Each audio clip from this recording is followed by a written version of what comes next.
Shalom，我係 Raymond，歡迎嚟到站在十字架下系列人生10堂課。今日係第6課。喺苦難嘅黑暗裏邊，神真係沉默了嗎？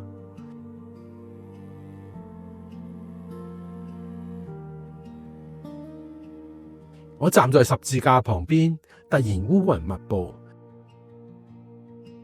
叫囂聲、人嘅大聲嘅喊叫、諷刺、嘲笑，嗰啲聲音漸漸嘅退去，大家對要耶穌從十字架落嚟呢個要求都開始覺得攰啦，佢哋變得煩躁不安。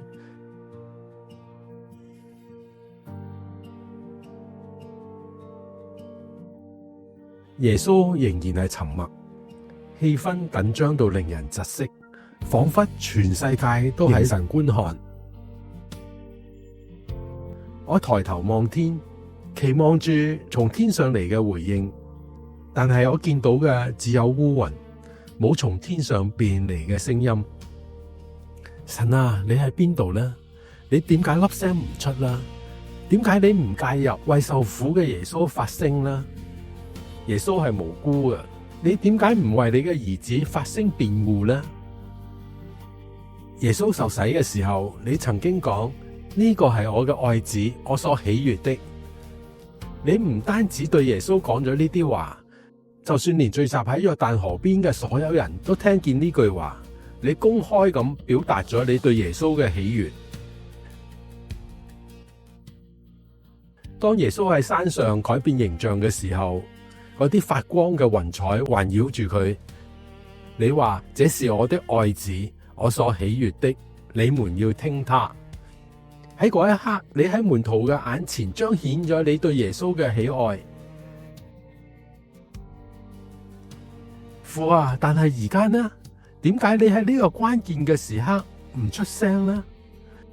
如果有乜嘢時刻係應該宣告這是我的愛子，咁喺耶穌釘喺十字架上邊，難道呢個唔係最好嘅時刻咩？我等候，靜默。我等咗又再等，依然係一片嘅沉默。父啊，點解你唔講啲嘢呢？你嘅聲音可以制止一切嘅諷刺嘲笑，嗰啲刻薄兇狠嘅說話。你一句話就能夠使嗰啲人明白到佢哋錯咗，你一句話就能夠揭示你係掌管一切嘅。我再次抬頭望天，我喺度等，希望有聲音從天發出嚟。但係我見到嘅只係烏雲，天上冇發聲音，一片嘅寂靜。神沉默不語。我睇到啲人開始唔耐煩，有啲人離開。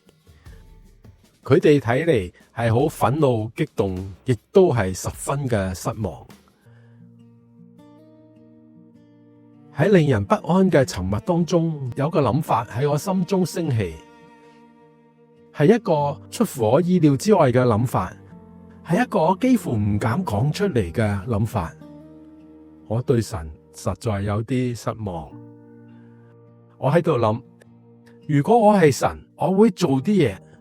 因為係神差遣耶穌嚟完成呢個使命嘅，但係喺而家嗰啲支援嘅聲音喺邊度呢？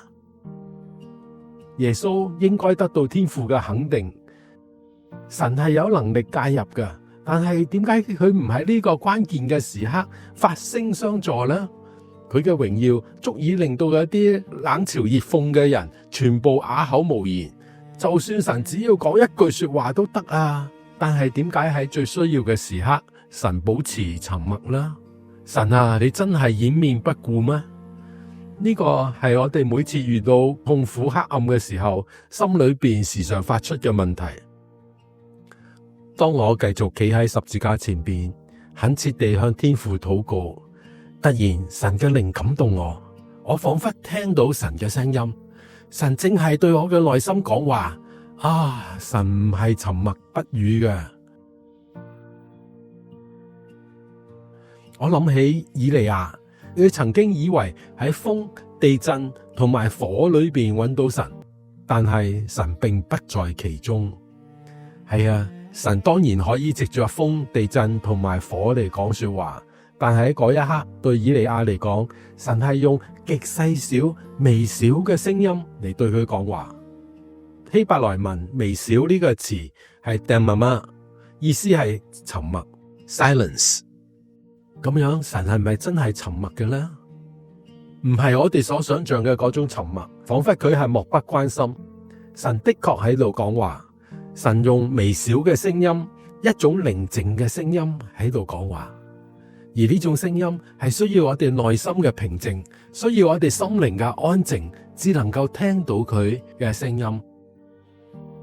福音嘅作者至少記錄咗28道經文，係遠早於當日，老早已經藉着先知發出咗好多嘅預言，而每一句嘅說話都喺我眼前喺個十字架上邊一一咁應驗緊。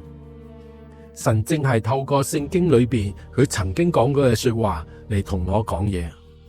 詩篇作者好耐之前已經預見咗十字架上邊嘅呢一刻，凡看見我的都嗤笑，他們撇嘴搖頭說，他把自己交託雅維，雅維可以救他吧？雅維既然喜悅他，可以搭救他吧？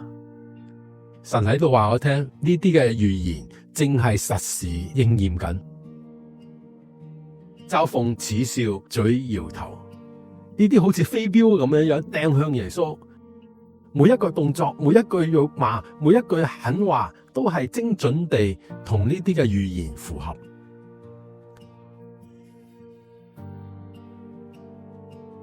突然間，我意識到雅維神早已經透過聖經講咗說話。今日當我企喺十字架前邊，神仍然係透過佢嘅聖經對我哋講嘢。問題唔係神嘅沉默，而係在於我有冇安靜落嚟，有冇沉浸喺佢嘅聖經嘅話語之中。神嘅聲音早已經喺嗰度，神透過佢嘅聖經對我哋嚟講話。而家喺呢座山上邊嗰啲嘅預言正喺度呼吸流動講話，喺我面前活生生咁逐一嘅展示出嚟。神最終唔係沉默㗎。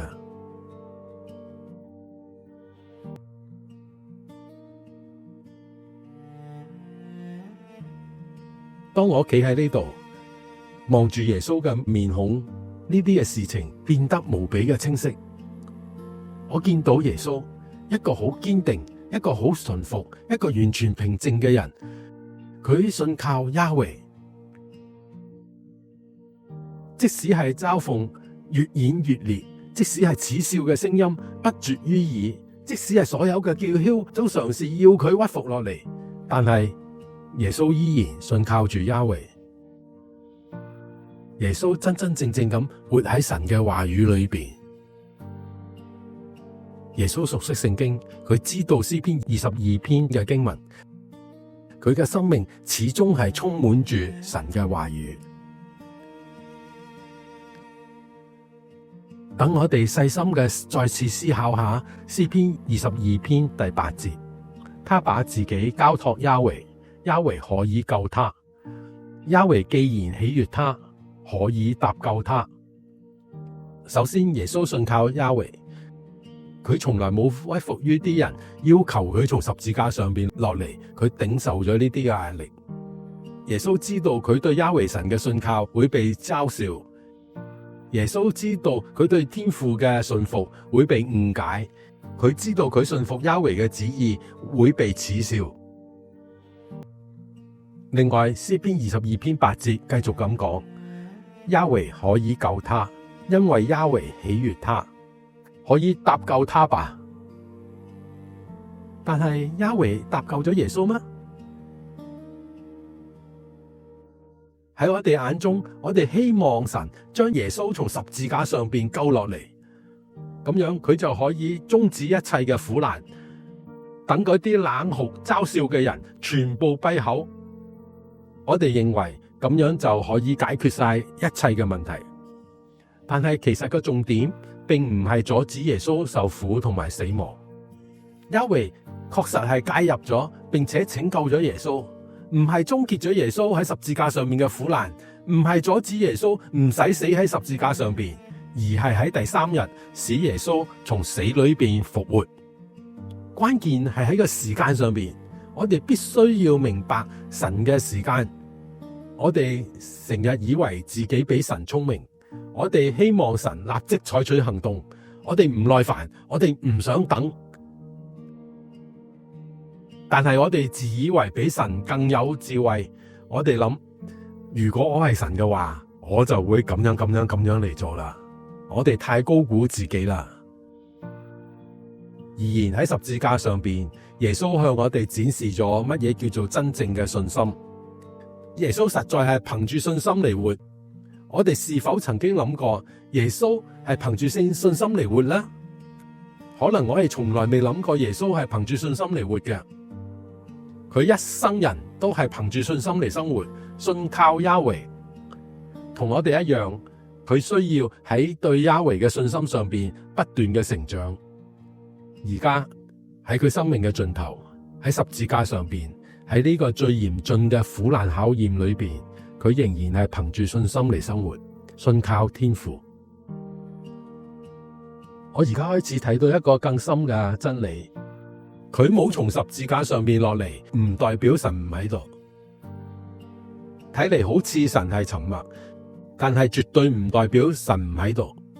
呢啲正係神喺我哋生命裏邊動工嘅時刻，呢啲苦難嘅時刻，正係考驗我哋對亞維神嘅信靠，磨練加強我哋嘅信心，並且證明我哋嘅信服。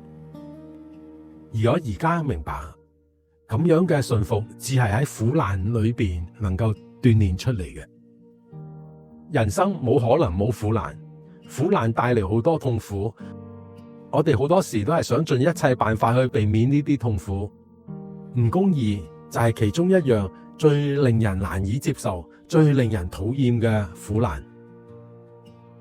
神係全能嘅，但係佢克制自己，唔去減輕我哋嘅痛苦。好多人冇辦法接受呢一樣嘢，以致佢哋屬靈低潮、屬靈嘅憂鬱，佢哋對神深度嘅失望，甚至信仰嘅崩潰。有啲人乾脆徹底離棄神。喺而家，當我站喺十字架前邊，我睇得更清楚啦。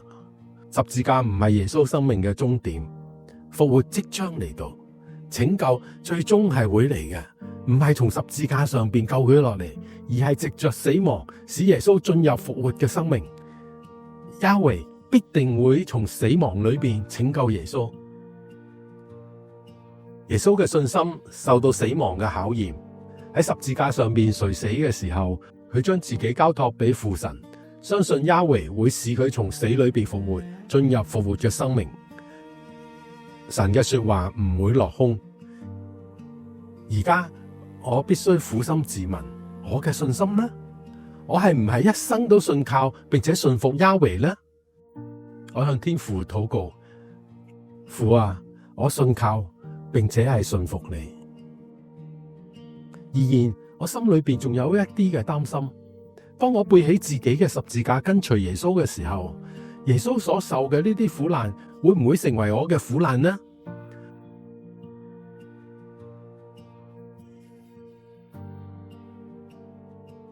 喺十字架前呢一陣嘅寂靜嘅當中，神問咗我一個發人心醒嘅問題。即使喺苦難之中，我仍然與你同在。你願唔願意喺苦難中繼續嘅信靠我呢